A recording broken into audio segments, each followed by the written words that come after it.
Amoebic മസ്തിഷ്ക ജ്വരം ബാധിച്ച് കോഴിക്കോട് മെഡിക്കൽ കോളേജ് ആശുപത്രിയിൽ ചികിത്സയിലായിരുന്ന 5 വയസ്സുകാരി മരിച്ചു. മുന്നിയൂർ കളിയാട്ടുമുക്ക് പടിഞ്ഞാറെ പീടിയേക്കൽ ഹസൻ കോയ ഫസ്ന ദമ്പതികളുടെ മകൾ ഫദ്വ ആണ് തിങ്കളാഴ്ച രാത്രി 11 മരിച്ചത്. ഇക്കഴിഞ്ഞ 10-നാണ് രോഗലക്ഷണങ്ങൾ കണ്ടതിനെ തുടർന്ന് ആദ്യ ചികിത്സ തേടിയിരുന്നത്. കടലുണ്ടിപ്പുഴയിൽ കുളിച്ചതിലൂടെയാണ് അമീബ ശരീരത്തിൽ കടന്നതെന്നാണ് കരുതുന്നത്. കാളിയാട്ടുമുക്ക് AMLP സ്കൂൾ നഴ്സറി വിദ്യാർത്ഥിനിയാണ് ഫദ്വ. മൃതദേഹം രാവിലെ കാളിയാട്ടുമുക്ക് കടവത്ത് ജുമാ മസ്ജിദ് ഖബർസ്ഥാനിൽ കബറടക്കി.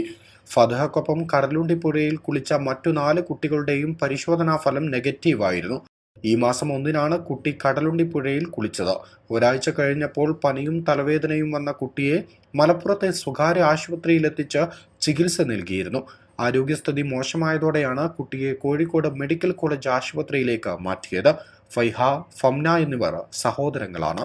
East Live, Kottakkal.